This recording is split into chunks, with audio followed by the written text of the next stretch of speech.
All right, people, welcome back to the Kaiba Show and the long anticipated Black Widow that we waited over a year since last year because of the pandemic with COVID-19. It has finally hit the theaters, people. So let's get it. Welcome to the Kaiba Show.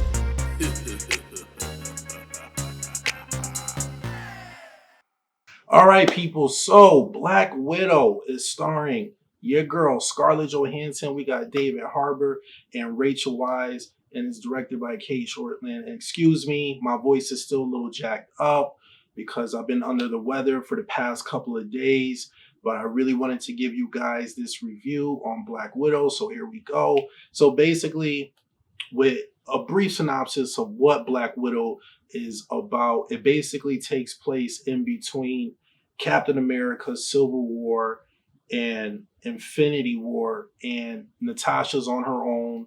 You know, the Avengers is disbanded, and she has a problem that she has to deal with from her past, and she needs her family to help basically get rid of this problem. I'm not going to say anything about what else is taking place in the story because that's the story in a nutshell.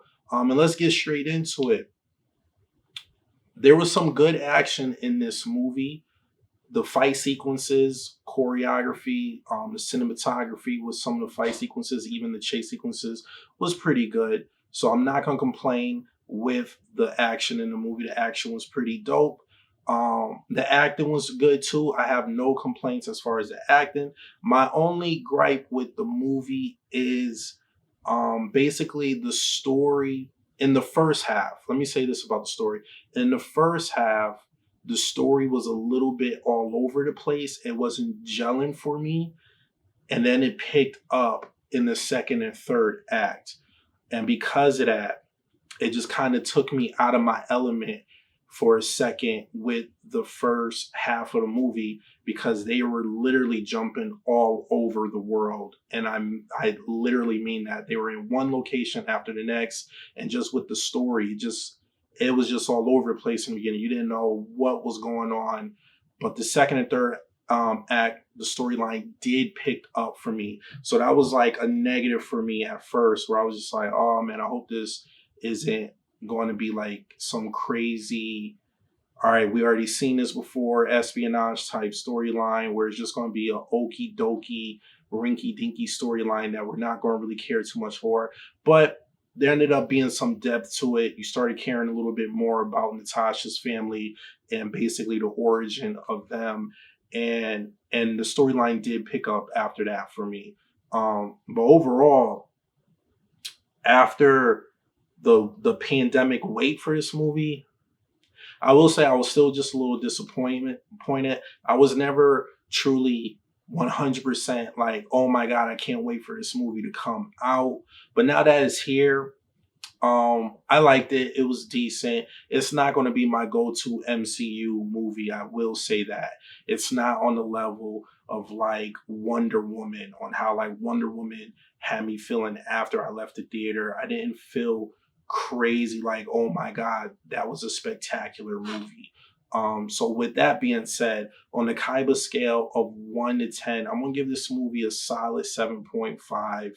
One of the main reasons is, like I said, the story wasn't gelling for me in the beginning, but then it did pick up, and I felt like the villain didn't put no fear in me.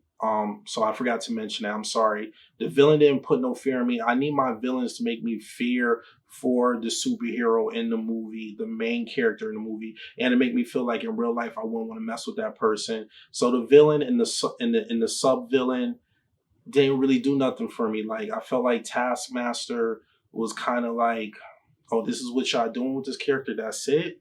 Just the puppet. I get it. Like I just felt like they could have did so much more with that character. Um,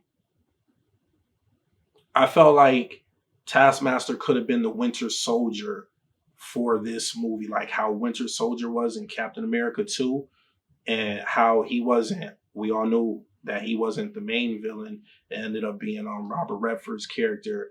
But for like the sub villain, Winter Soldier was dope, and I felt like from the previews, Taskmaster was going to be that, but it didn't end up working that way. And I was just like, okay, this is just one of those wasted characters where we're just going to throw his character in the movie just to have a filler. So that's why I'm going to give the movie a 7.5. Villains was weak, and the storyline wasn't gelling for me in the beginning. So 7.5 for Black Widow, still worth checking out on the big screen. And I'll say it's worth a buy on Blu-ray and 4K. So you guys know the drill. If you like what you've seen, you want to see more, hit that subscribe button. After doing that, hit the bell button so you get notified every time I upload a video. And please leave a comment at the bottom. Let me know what you guys thought of Black Widow and hit the like button. And hopefully the next time I do a video, my voice will be much better. And I'll see you guys next time. Peace.